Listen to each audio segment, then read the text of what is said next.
yung garbage. Ayan. Dito. Tapos yung recycle dun. Yung mga cardboard na yan. Ayan. Puno na oh. Ayan. Dapat dyan hindi magka ano.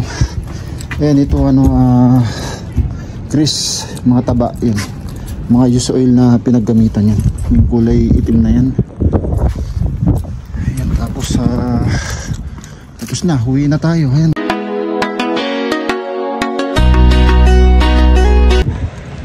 Ayan, dito po tayo nagpa-part-time job. Yung part-time job namin. Pag linggo, araw ng linggo, yan dito po kami. Yan po ang buhay Canada. Kahit day off natin, pupuntahan natin mga part-time job natin. Okay, thank you. Yan, kamukha ko pala si Chiquito. Okay, thank you. Out, babay na tayo. Bye-bye. Thank you po sa panonood. Thank you. Out.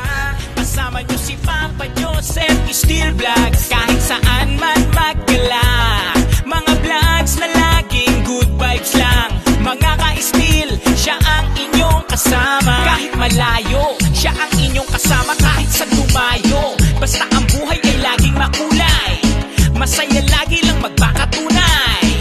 Buhay Canada, pinapakita niya. Sa mga video niya ay sumunod ka lang. Kaya kahit mahirap para sa pangarap, para sa pamilya ay magsusumikap. Walang magpapatalo, kahit anumang pagsubok. Dito ang buhay ay di madali. Lakas ng loob, parang pangarap ay iyong marating. Papa Joseph Steel Vlogs, magbibigay inspirasyon. Buhay Canada, ipapakita niya. Pangarap lagi ang dala. Gawin ang buhay na makulay at palagi